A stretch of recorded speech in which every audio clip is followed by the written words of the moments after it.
Hello students, मैं doctor विकास शुक्ला। आज एक बहुत ही महत्वपूर्ण टॉपिक पे हम लोग आज चर्चा करने वाले हैं। टॉपिक है 5 ट्रिलियन डॉलर अर्थव्यवस्था। 5 ट्रिलियन डॉलर अर्थव्यवस्था। वर्ष 2019 में माननीय प्रधानमंत्री श्री नरेंद्र मोदी जी द्वारा भारतीय अर्थव्यवस्था को विस्तार देने के लिए एक बहुत बड़ी संकल्पना प्रस्तुत की गई कि वर्ष 2024 यानी आगामी 5 साल, अगर हम 19 से बात करें तो वर्ष 2024 तक हमको अपनी अर्थव्यवस्था को बढ़ा के 5 ट्रिलियन डॉलर करना है।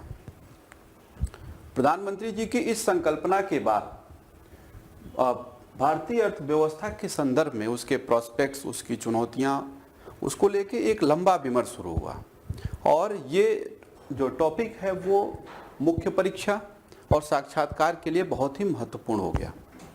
अभी हाल ही में उत्तर प्रदेश लोक सेवा आयोग की PCS 2020 की मुख्य परीक्षा संपन्न हुई है, जिसमें निबंध का प्रश्न 5 ट्रिलियन डॉलर पे था। तो हम इस पे चर्चा करेंगे, हम इसके होलिस्टिक अप्रोच पे चर्चा करेंगे 5 ट्रिलियन डॉलर के। और जो आज का टोटल लेक्चर होगा उसको हमने 4 सेगमेंट में बांटा है। पहला है कि वर्तमान स्थिति क्या है, दूसरी कि क्या हमें ज़रूरतें क्या हैं, आवश्यकताएं क्या हैं 5 ट्रिलियन डॉलर इकोनॉमी बनाने के लिए, तीसरी है चुनौतियां क्या हैं, और चौथी है क्या रणनीति अपनाई जाए जिससे कि 5 ट्रिलियन डॉलर अर्थव्यवस्था को के लक्ष्य को प्राप्त किया जा सके। तो शुरुआत करते हैं सबसे पहले कि लक्ष्य क्या है। जैसा हमने पहले ही बताया, लक्ष्य क्या है? लक्ष्य है कि 5 ट्रिलियन डॉलर की इकोनॉमी बनानी है। कब तक? वर्ष 2024 तक। वर्ष 2024 तक भारतीय अर्थव्यवस्था को 5 ट्रिलियन डॉलर की इकोनॉमी बनानी है। अब प्रश्न यह उठता है कि लक्ष्य तो है, लेकिन अभी हमारी वर्तमान स्थिति क्या है, कहां पे हैं हम इस समय? तो विश्व बैंक द्वारा जो GDP के आंकड़े जारी किए गए हैं उसके अनुसार भारतीय अर्थव्यवस्था की जो अभी वर्तमान स्थिति है वो है 2.87 ट्रिलियन डॉलर। यानी भारतीय अर्थव्यवस्था को 2.87 डॉलर से बढ़ाकर पहुंचाना कहां है? 5 ट्रिलियन डॉलर तक। अब ये कैसे होगा? इसके लिए हमारी जरूरतें क्या हैं, इन पे विचार करना बहुत जरूरी है कि वर्तमान स्थिति है 2.87 ट्रिलियन डॉलर की, विश्व बैंक के अनुसार 1 जुलाई 2020 की स्थिति। पहुंचाना कहां है? 5 ट्रिलियन डॉलर पे। तो फिर हमारी जरूरतें क्या हैं, क्या आवश्यकताएं हैं, ऐसे कौन सी चीजें हमको चाहिए या कौन सी रणनीति अपनानी चाहिए जिससे कि हम इस लक्ष्य को प्राप्त कर सकें।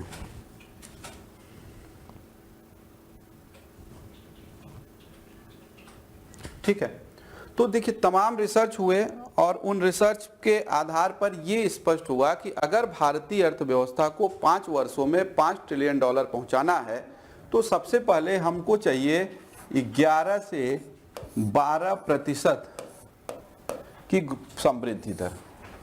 जो पहली जरूरत है वो क्या है? 11 से 12% की ग्रोथ रेट हमको चाहिए। दूसरी बात इन्होंने क्या कही कि कम से कम आपका 36% इन्वेस्टमेंट होना चाहिए, यानी जो राष्ट्रीय आय सृजित हो उसका कम से कम 36% निवेश हो, इन्वेस्टमेंट रेट हो।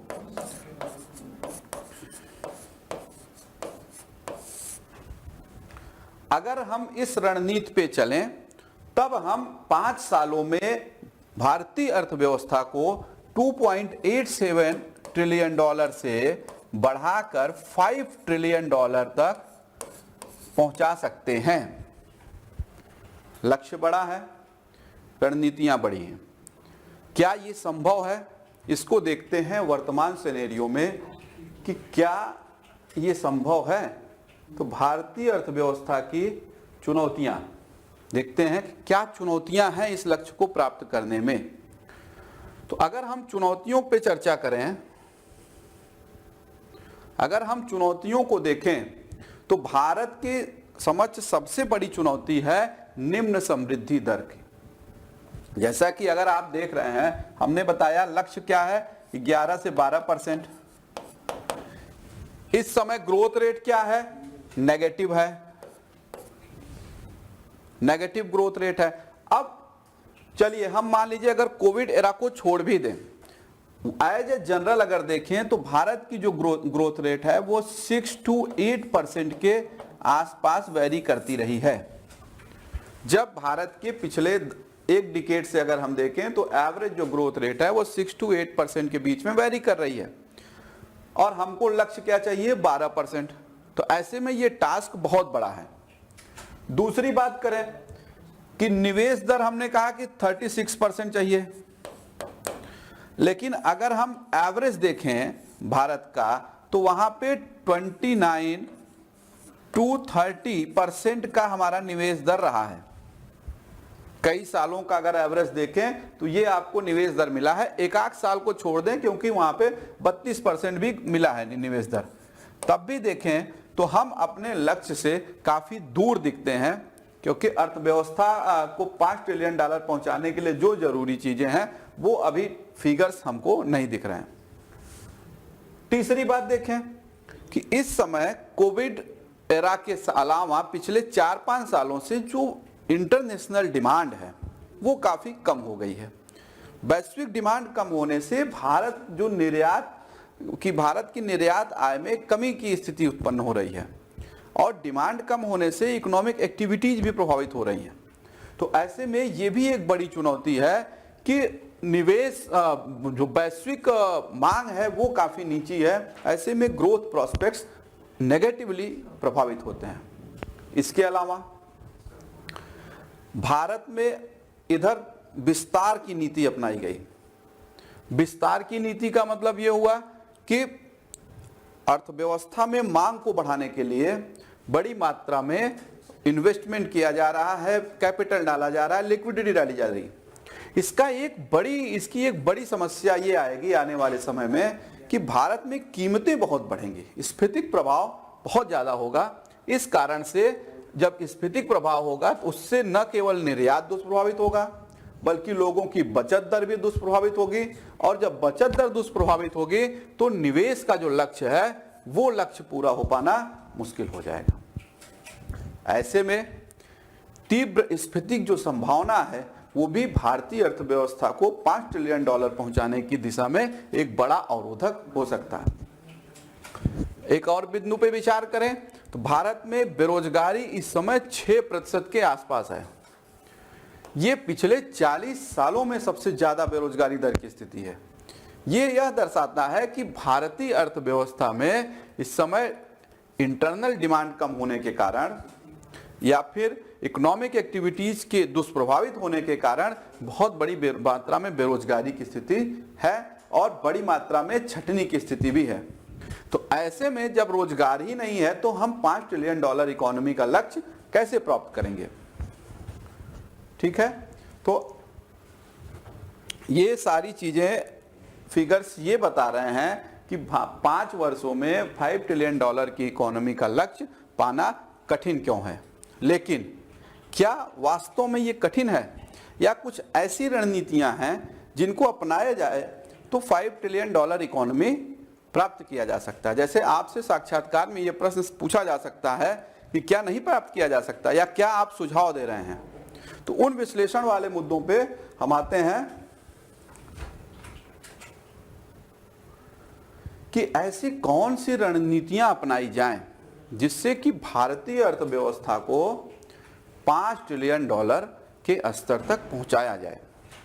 तो उसमें अगर हम रणनीतियों को देखें तो 3 क्षेत्र हैं, कृषि, उद्योग और सेवा। इन तीनों क्षेत्रों के लिए क्या रणनीति हो। इसके अलावा हम ऐसे कौन से नवीन संभाव्य क्षेत्रों पे भी फोकस करें जिससे कि भारतीय अर्थव्यवस्था की समृद्धि दर को बूस्ट किया जा सके। तो एक एक पे चर्चा करते हैं। सबसे पहले चर्चा करते हैं कृषि क्षेत्र के विकास हेतु क्या रणनीति अपनाई जा सकती है। देखिए, भारतीय कृषि की जो एक बेसिक समस्या है वो समस्या है प्रोडक्टिविटी का कम होना। ऐसे में भारत में भूमि में निवेश की बहुत जरूरत है। भारत में लैंड में आपको इन्वेस्टमेंट करना होगा, जिससे आपकी क्या हो जाएगी, उत्पादकता बढ़ेगी, उत्पादकता बढ़ेगी तो किसानों की आय बढ़ेगी,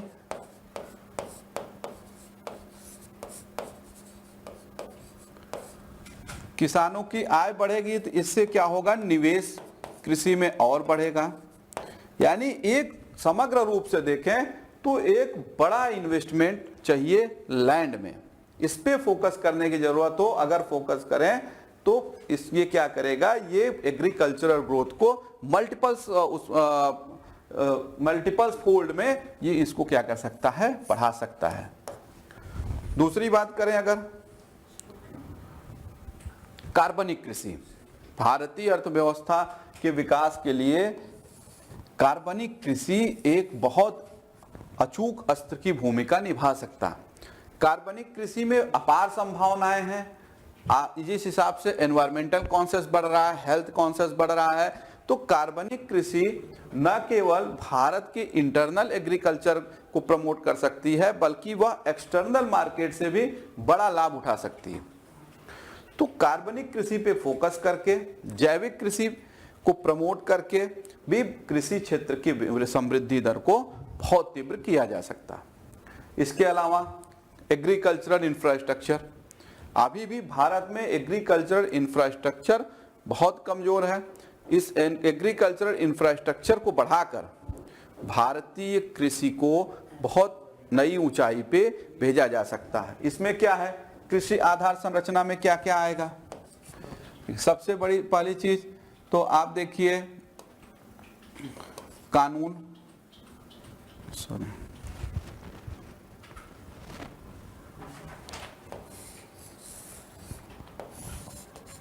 इसमें क्या है, मंडी अभी स्पष्ट नहीं है। वेयर हाउस,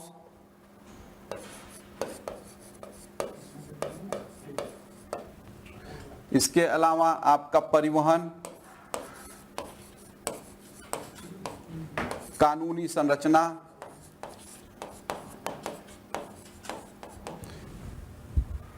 न तो बाजार उतना डेवलप है, न तो भंडारण की स्थिति सही है, परिवहन के साधनों का भी अभाव है।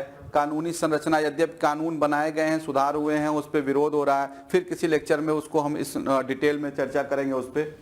तो ये सारी चीजें जो है वो कृषि की जो बेसिक इंफ्रास्ट्रक्चरल जरूरतें हैं उसको नहीं पूरी कर पा रही हैं। अगर इसमें हम इन्वेस्टमेंट करें तो ये कृषि क्षेत्र को बहुत आगे ले जा सकता है।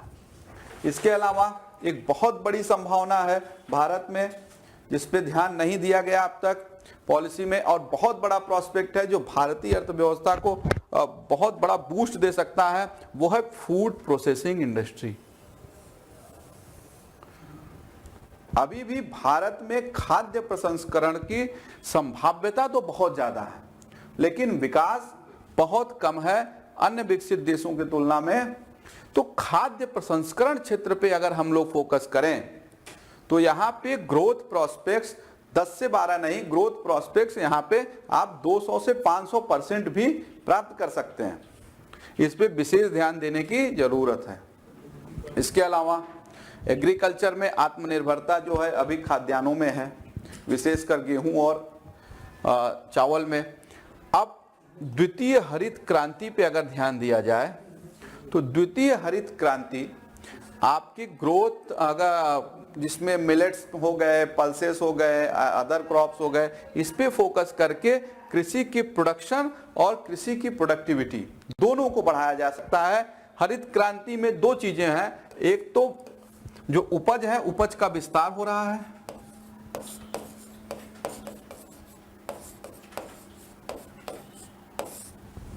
इसमें पल्सेस पे ध्यान दिया जा रहा है, मिलेट्स पे ध्यान दिया जा रहा है। दूसरा क्षेत्र का विस्तार, ऐसे क्षेत्रों पे यहां फोकस किया जा रहा है जहां पे प्रथम हरित क्रांति के प्रभाव सीमित रहे या आंशिक रहे। अब वैसे सेक्टर पे फोकस करके द्वितीय हरित क्रांति उन सेक्टर्स को भी एग्रीकल्चरल हब बनाने की दिशा में अग्रसर है। तो ऐसे में द्वितीय हरित क्रांति की भी भूमिका बहुत महत्वपूर्ण बन जाती है और उस पर ध्यान देके पूरे ओवरऑल कृषि और संबद्ध क्षेत्र को बढ़ाया जा सकता है। इसके अलावा एक दो चीजें और भी हैं, जैसे मत्स्यायन पे काफी फोकस किया गया है। इस बार के बजट में भी काफी इस पे चर्चा रही है, उस पे हम बजट के सेक्शन में डिस्कस करेंगे। वो भी एक बड़ी संभावित क्षेत्र है, बड़ा संभावित क्षेत्र है, जिस पे ध्यान देके ओवरऑल कृषि क्षेत्र के विकास को प्रमोट किया जा सकता है और जिससे भारतीय अर्थव्यवस्था को $5 ट्रिलियन के लक्ष्य की तरफ ले जाया जा सके।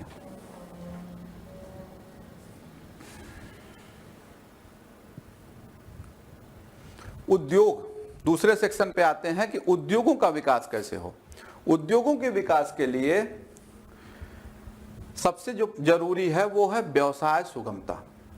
यद्यपि भारत विगत वर्षों में ease of doing business ranking में इंप्रूवमेंट कर रहा है, बावजूद इसके अभी भी भारत का रैंक टॉप 50 में नहीं है। भारत अभी भी काफी नीचे के रैंक वाले देशों में है। आज भी भारत में व्यवसाय प्रारंभ करना और उस व्यवसाय को रन कराना एक बड़ी चुनौती है। ऐसे में हमको फोकस करना होगा कि व्यवसाय को कैसे सुगम बनाया जाए, डिजिटलाइज कैसे, अपने जो भी कंप्लायंसेस हैं उसको डिजिटलाइज कैसे किया जाए, टैक्स रेट्स को डिडक्ट किया जाए। तो व्यवसाय सुगमता पे ध्यान देने से औद्योगिक विकास तीव्र होगा।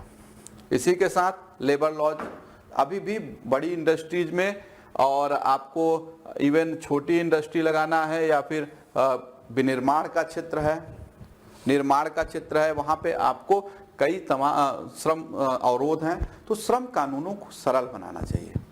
यद्यपि इस दिशा में प्रयास हो रहा है, श्रमेव जयते जैसे कार्यक्रम चल रहे हैं, लेकिन ये प्रयास अभी भी नाकाफी हैं, इस पे और फोकस किया जाना चाहिए। इसके अलावा बहुत बड़ा प्रोस्पेक्ट है ऊर्जा। एनर्जी सेक्टर पे निवेश करने की बहुत जरूरत है। एनर्जी सेक्टर वो बैकबोन होता है किसी भी इंडस्ट्रियल डेवलपमेंट के लिए, और इवन एनर्जी सेक्टर अपने आप में इतना बड़ा प्रोस्पेक्ट है कि ये खुद एक बड़ी इंडस्ट्री के रूप में डायरेक्ट कंट्रीब्यूशन कर सकता है नेशनल इनकम को बढ़ाने के लिए। तो ऊर्जा में भी आपके हैं परंपरागत और गैर परंपरागत। परंपरागत ऊर्जा स्रोतों के अलावा ज्यादा ध्यान देने की जरूरत है गैर परंपरागत, जैसे सौर ऊर्जा बड़ी संभावना है, पवन ऊर्जा।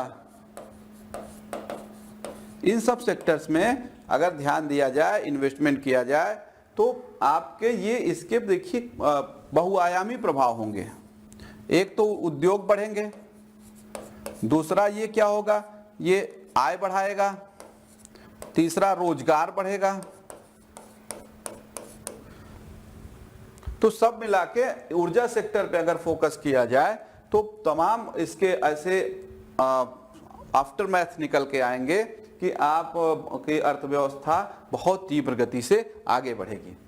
इसी के साथ साथ एक अन्य सेक्टर क्या है, डिसेंट्रलाइजेशन ऑफ प्रोडक्शन, उत्पादन का विकेंद्रीकरण बहुत महत्वपूर्ण है। भारत की अगर इंडस्ट्रियल पॉलिसी को देखें तो अब तक भारत की इंडस्ट्रियल पॉलिसी क्या रही है, बड़े उद्योगों पे केंद्रित रही है। बड़े उद्योगों पे केंद्रित रही है, कुछ उद्योग जो क्षेत्र पे केंद्रित रही है। इससे क्या हुआ कि तमाम ऐसे प्रोस्पेक्ट्स वाले क्षेत्र जहां पे इंडस्ट्रियल ग्रोथ हो सकता था वो उतने पोटेंशियल में नहीं हुआ। तो जरूरत क्या है कि विकेंद्रीकरण, डिसेंट्रलाइज करें प्रोडक्शन का। बहुत अच्छा इसमें एक पहल हुआ है उत्तर प्रदेश सरकार द्वारा, जिसमें उन्होंने एक जिला एक उत्पाद योजना शुरू की, यानी स्थानीय जहां संभावना है वहां से उत्पादन को बड़ा प्रमोट करें और उसका विस्तार करें। तो इसीलिए ऐसे में पूरे भारत के स्तर पे इसको अपनाया जाना चाहिए और पूरे भारत के स्तर पे व्यापक रिसर्च करके ये देखा जाए कि कौन सा रीजन किस प्रोडक्शन के लिए बहुत संभाव्य है। जहां पे वो संभाव्य है वहां पे प्रोडक्शन को किया जाए और प्रमोट किया जाए। तो उत्पादन के विकेंद्रीकरण से बहुत बड़ी संभावना बनती है। इसके अलावा कोई भी प्रोडक्शन या कोई भी इकोनॉमिक एक्टिविटी बिना पूंजी के रन नहीं कर पाती। तो इस और पूंजी के लिए बैंकों का पूंजीकरण किया जाना बहुत जरूरी है, बैंकों का सुदृढ़ीकरण बहुत जरूरी है। यद्यप भारत सरकार इस पे प्रयासरत है, बैंकों का कंसोलिडेशन चालू है, मर्जर कर रही है, इस पे हम आगे के पूरा लेक्चर्स करेंगे। अभी के लिए समझिए कि बैंकों का पूंजीकरण बहुत जल्दी से और पर्याप्त मात्रा में किया जाना चाहिए, जिससे कि अन्य इकोनॉमिक एक्टिविटीज जो हैं उनको बल मिल सके। इसी के साथ भारत का एमएसएमई उद्योग,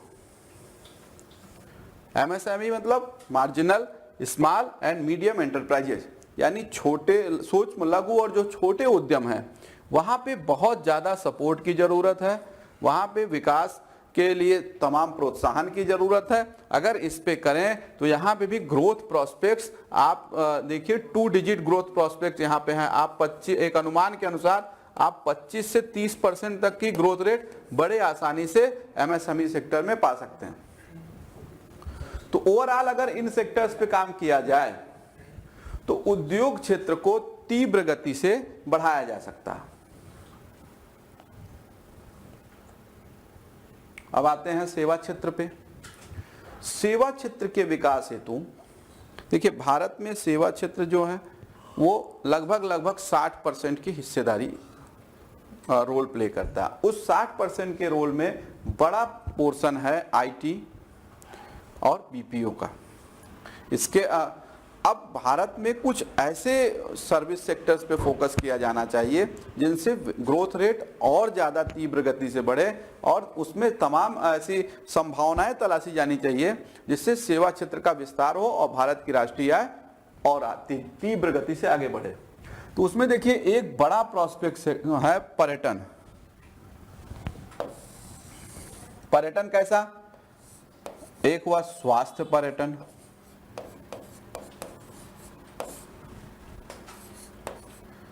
ग्रामीण पर्यटन,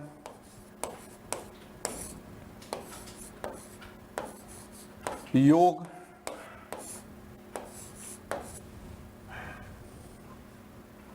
धार्मिक पर्यटन,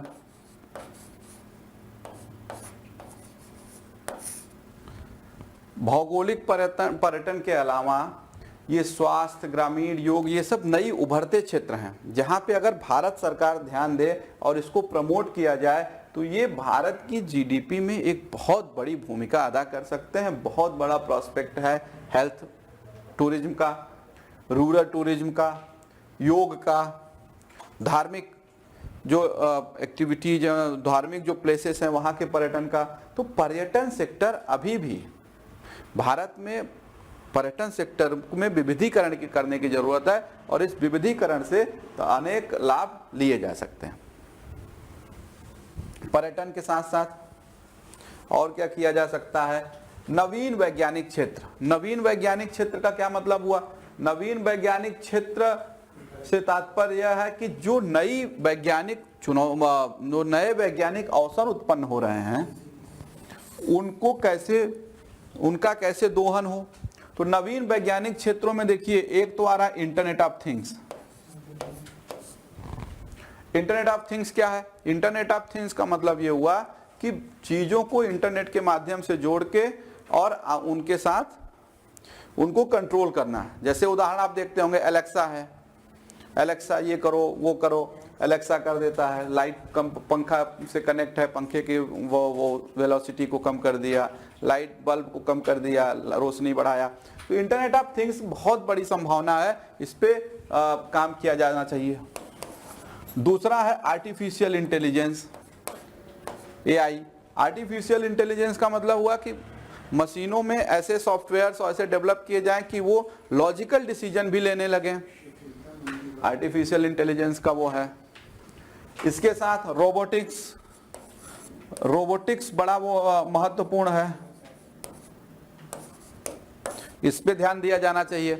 तो ये जो नवीन वैज्ञानिक क्षेत्र हैं, यहाँ पे भारत पहले से ही आईटी में बहुत डेवलप कर चुका है। भारत का जो आईटी स्ट्रेंथ है वो इन सेक्टर्स के लिए बहुत बड़ा एक अच्छा प्लेटफॉर्म दे सकता है और इन सेक्टर्स पे फोकस करके भारत की राष्ट्रीय आय को बहुत तीव्र गति से बढ़ाया जा सकता है। फिर शिक्षा एवं कौशल उन्नयन, बहुत बड़ा व्यवसाय का क्षेत्र है। लोगों को शिक्षित करना, लोगों का स्किल डेवलपमेंट करना, ये अपने आप में बहुत बड़ा सेक्टर है जहां पे अगर फोकस किया जाए तो ये एक तो स्वयं में उद्योग है और दूसरा ये अन्य उद्योगों के लिए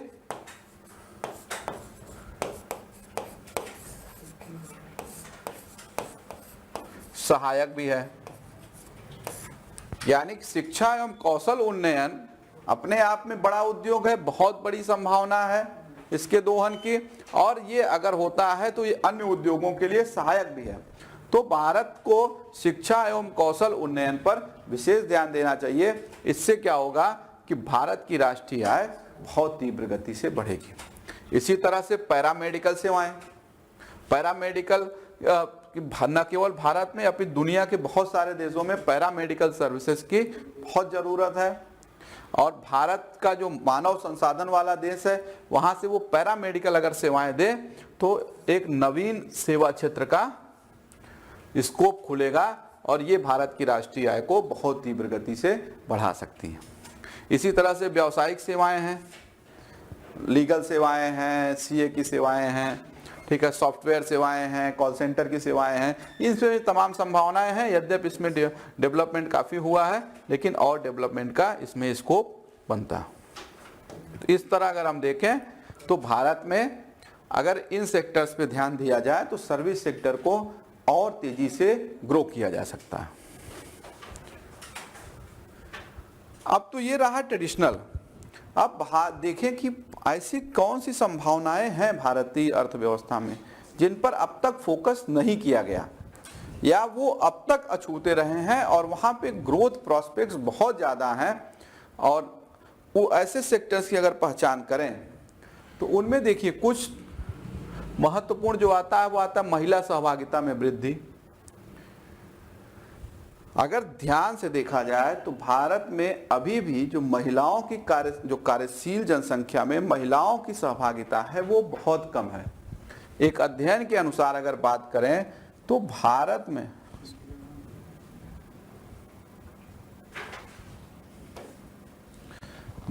में अभी भी मात्र 26% महिला सहभागिता है, जबकि वैश्विक औसत अगर देखें तो वो है 48% का। यानी अगर भारत वैश्विक औसत पे जाए, क्योंकि बहुत सारे देश हैं जहां पे 70-80% तक कंट्रीब्यूशन है, तो 26% से अगर 48% तक को भी हम प्राप्त कर लें तो ये अपने आप में बहुत बड़ा डेवलपमेंट होगा भारत के लिए और भारतीय अर्थव्यवस्था के लिए भी। ग्रोथ रेट को ये बहुत बढ़ा देगा। आधी आबादी जो अब तक अछूती है उसको अगर हम शामिल करें तो ग्रोथ प्रोस्पेक्ट्स बहुत ज़्यादा बढ़ सकते हैं। बहुत बड़ी अपॉर्चुनिटी है भारत सरकार के लिए और इस पे काम करना चाहिए। दूसरा क्या है? सामुदायिक विकास।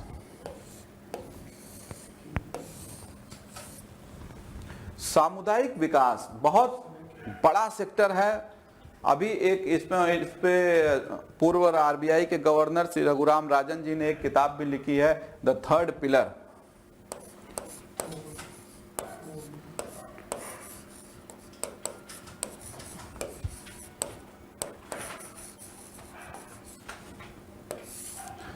इन्होंने थर्ड पिलर किताब में रघुराम राजन जी ने बताया कि भारतीय अर्थव्यवस्था के 3 सेक्टर हैं।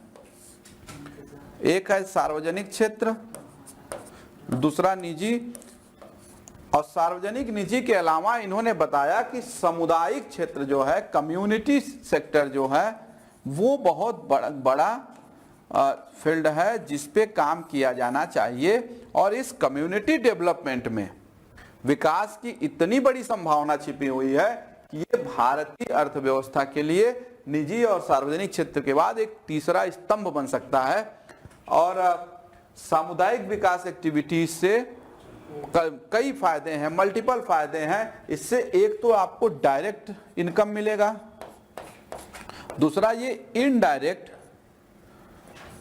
इनडायरेक्ट तरीके से भारतीय अर्थव्यवस्था को बहुत ही बूस्ट कर सकता है। इसके अलावा परंपरागत ज्ञान,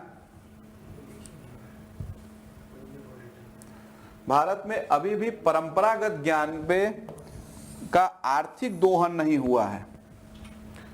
परंपरागत ज्ञान जैसे आयुर्वेद, स्थानीय उत्पाद, योग, इन सब का दोहन बहुत ही कम हुआ है। अगर इसका कॉमर्शियल दोहन किया जाए तो इसमें भी बहुत बड़ी मात्रा में ग्रोथ प्रोस्पेक्ट्स हैं। जैसे अभी आपने हाल ही में देखा कोविड पीरियड में कि भारतीय आयुर्वेद, हल्दी, इन सब का काफी कॉमर्शियल यूज हुआ, इसका बड़ा इस्तेमाल हुआ विदेशों में भी। तो अगर इसको सही रणनीति बनाई जाए और इसका कॉमर्शियल यूज किया जाए तो परंपरागत ज्ञान भारतीय अर्थव्यवस्था के लिए बहुत बड़ी संभावना है। इसी तरह से नेक्स्ट जो महत्वपूर्ण टॉपिक है वो है शहरी विकास। भारत में अभी भी शहरीकरण की स्थिति जो है वो बहुत निम्न है और यहाँ पे अर्बन डेवलपमेंट ही अपने आप में एक बहुत बड़ा सेक्टर है जहाँ पे विकास की बड़ी संभावना है। अगर शहरों का योगदान देखें तो पूरे दुनिया के भूभाग के मात्र 3% क्षेत्र पे शहर बसे हैं, लेकिन इनका योगदान अगर देखें तो ये आता है 82%, यानी केवल 3% एरिया में बसे शहरों का योगदान है 82%। अगर इन शहरों को डेवलप किया जाए तो इनसे एक तो डायरेक्ट एम्प्लॉयमेंट जनरेशन होता और दूसरे ये क्या करते हैं, अदर इकोनॉमिक एक्टिविटीज को बहुत प्रमोट करते हैं। तो ऐसे में शहरी डेवलपमेंट एक नया क्षेत्र है जिस पे फोकस किया जाए तो इकोनॉमिक एक्टिविटीज बहुत तेजी से बढ़ सकती हैं। इसमें भी आपकी ग्रोथ प्रोस्पेक्ट्स डबल डिजिट में हैं, अगर जरूर अच्छे से काम हो तो वो ट्रिपल डिजिट में भी जा सकती हैं। इसी तरह से अगला सेक्टर है डिफेंस इंडस्ट्री। भारत, सबको पता है, भारत रक्षा उत्पादों का बहुत बड़ा निर्यातक है और ये बहुत बड़ी पूंजी भारत से बाहर जा रही है। तो अगर भारत डिफेंस इंडस्ट्री पे फोकस करे तो यहाँ से वो ग्रोथ प्रोस्पेक्ट्स को पाया जा सकता है। इससे तिहरा लाभ हो सकता है। एक तो आयात कम हो जाएगा, दूसरे उत्पादन बढ़ेगा, रोजगार बढ़ेगा और निर्यात भी बढ़ सकता है। तो डिफेंस सेक्टर पे अगर फोकस किया जाए और इसको विकास की रणनीति में रखा जाए तो यहाँ से भी ग्रोथ की बड़ी प्रोस्पेक्ट्स, बड़ी संभावनाएं हैं। इसके अलावा इंफ्रास्ट्रक्चरल डेवलपमेंट, सबको पता है इंफ्रास्ट्रक्चरल डेवलपमेंट होगा तो ग्रोथ होगी। और कौशल विकास व्यवसाय, जैसे हमने पहले ही इस पे चर्चा की अभी कि अपने आप में स्किल डेवलपमेंट इंडस्ट्री जो है वो बहुत बहुत प्रोस्पेक्ट्स वाली है। इस तरह अगर हम देखें तो इन नवीन क्षेत्रों पे अगर फोकस किया जाए, इन नवीन क्षेत्रों में आप 11 से 12% नहीं बल्कि आप अगर सही तरीके से करें तो इसमें 100 से 200% तक का भी आप ग्रोथ प्रोस्पेक्ट पा सकते हैं, क्योंकि ये क्षेत्र अभी तक लगभग व्यावसायिक रूप से अछूते रहे हैं। यहाँ ग्रोथ प्रोस्पेक्ट है, यहाँ पे फोकस करके भारतीय अर्थव्यवस्था को $5 ट्रिलियन इकोनॉमी की तरफ ले जाया जा सकता है। ठीक है, तो ये स्पष्ट है कि हम अगर सारी इन रणनीतियों पे फोकस करें तो भारतीय अर्थव्यवस्था को $5 ट्रिलियन इकोनॉमी के स्तर तक पहुंचाना आसान है, लेकिन इसके लिए बहुत ही मजबूत रणनीति के साथ काम करना होगा। Thank you.